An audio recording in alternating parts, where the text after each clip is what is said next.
Credit Suisse जो कि एक ग्लोबल इन्वेस्टमेंट बैंक है जिसे स्टैब्लिश किया गया था 1856 के अंदर इन स्विट्जरलैंड, वो इस समय काफ़ी क्राइसिस से गुजर रहा है और उसे इसी क्राइसिस से बाहर निकालने के लिए सामने आया है उसी का राइवल यूबीएस ग्रुप।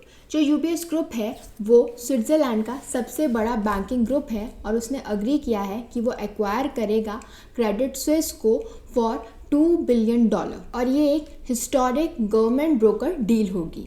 लेकिन क्रेडिट स्विस को बचाना इतना ज़रूरी क्यों है? क्योंकि ये उन 30 फाइनेंशियल इंस्टीट्यूशंस के अंदर आता है which are known as globally systematically important banks. So ये वो बैंक्स हैं जो बहुत ज़्यादा बड़े हैं और हम इन्हें फेल होने नहीं दे सकते। It is also a primary dealer and forex counter party of the federal reserve in the United states. और इसीलिए स्विट्जरलैंड गवर्नमेंट का ये कहना है कि अगर क्रेडिट स्विस जो है वो कोलैप्स हो गया तो it will lead to incalculable consequences for the country and the international financial system. और इसलिए यूबीएस ग्रुप इसे एक्वायर कर रहा है और उनके इस एक्शन को federal reserve and treasury department और यूरोपियन सेंट्रल बैंक ने वेलकम किया है।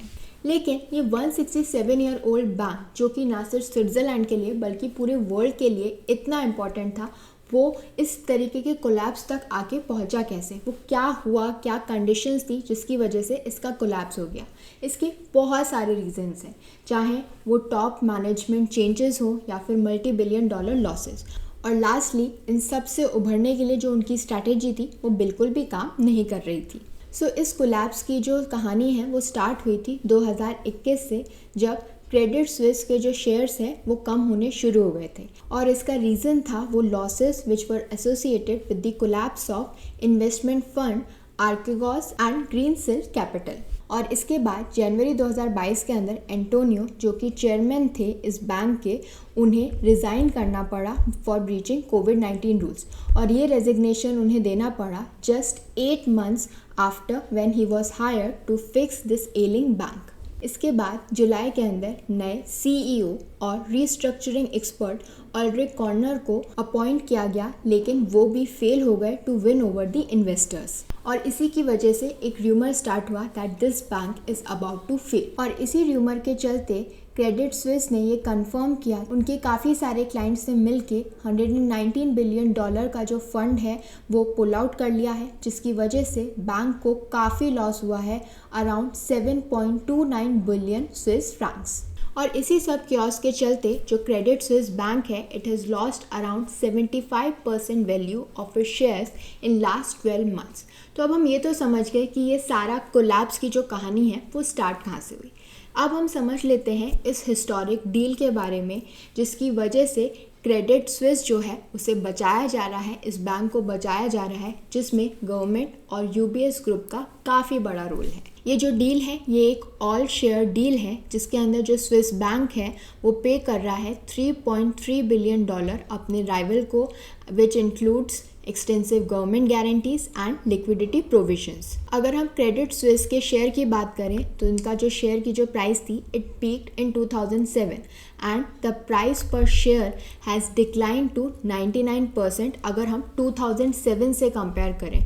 जब वो पीक पे थे उससे लेकर अगर हम अभी की बात करें तो ये 99% डिक्लाइन हो गई है। और इसी डील की वजह से $17.3 बिलियन के जो क्रेडिट स्विस बॉन्ड्स हैं वो भी वाइप आउट हो गए हैं। अगर हम इन बॉन्ड्स की बात करें तो जो यूरोपियन बैंक रेगुलेटर्स हैं वो एक स्पेशल टाइप का बॉन्ड डिज़ाइन करते हैं ताकि वो एक कैपिटल कुशन प्रोवाइड कर सके बैंक्स को इन टाइम्स ऑफ डिस्ट्रेस। लेकिन ये जो बॉन्ड्स हैं इन्हें इस तरीके से डिज़ाइन किया गया है कि ये वाइप आउट हो जाएंगे अगर बैंक का जो कैपिटल है वो फॉल कर जाता है below a certain level which was triggered as part of this government broker deal. Though इस बैंक को बचाया तो जा रहा है with the combination of 2 biggest and best known Swiss banks, जहाँ पे जो दोनों ही बैंक्स हैं वो मिड 19th सेंचुरी के अंदर स्टार्ट हुए थे, काफ़ी पुराने बैंक्स हैं। और इस पूरे फॉल आउट की वजह से it's a thunder clap for Switzerland's reputation as a global financial centre, क्योंकि स्विट्ज़रलैंड को बैंकिंग चैंपियन समझा जाता था। लेकिन अब उनकी ऐसी हालत देख के जो पूरा वर्ल्ड है वो भी टेंशन में है और ये देख रहा है कि ये जो back to back banks collapse हो रहे हैं इनका रीज़न क्या है, और ज़रूरी है कि हम एक कोऑर्डिनेटेड फाइनेंशियल सिस्टम को स्टैब्लिश करें। और इसीलिए वर्ल्ड के जो सेंट्रल बैंक्स हैं उन्होंने अनाउंस किया है एक कोऑर्डिनेटेड फाइनेंशियल मूव ताकि वो स्टेबलाइज कर सके बैंक्स को in the coming week, and this includes daily access to a lending facility for banks looking to borrow US dollars if they need them. जब 2008 की फाइनेंशियल क्राइसिस आई थी उस समय इस तरीके की प्रैक्टिस जो है वो काफ़ी यूज़ की जाती थी ताकि बैंक्स को स्टेबलाइज कर सकें। हाल ही में हुए सिलिकॉन वैली बैंक और सिग्नेचर बैंक के कोलैप्स के बाद ये समझा जा रहा था कि क्रेडिट स्विस की प्रॉब्लम भी सेम होगी, लेकिन ऐसा नहीं है। इनकी जो प्रॉब्लम है वो यूनिक है and they do not overlap with the weakness of the SVB and signature bank. और इसीलिए क्रेडिट स्विस का जो फॉल आउट है, जो डाउनफॉल हुआ है, उसके लिए हम ये नहीं कह सकते कि 2008 के अंदर जो फाइनेंशियल क्राइसिस आई थी वो अब स्टार्ट होने वाली है। So it's a good sign, ये अच्छी बात है। ऐसा नहीं होना चाहिए क्योंकि इन सभी बैंक्स की जो प्रॉब्लम्स थी वो अलग अलग थी। जो SVB और सिग्नेचर बैंक है उसकी प्रॉब्लम अलग थी और क्रेडिट स्विस जो बैंक है उसकी प्रॉब्लम, उसके डाउनफॉल का रीज़न बिल्कुल अलग है। फाइनेंशियल स्टेबिलिटी बोर्ड जो कि एक इंटरनेशनल बॉडी है और मॉनिटर करती है ग्लोबल फाइनेंशियल सिस्टम को, उसने डेजिग्नेट किया था क्रेडिट स्विस को as one of the world's most important bank.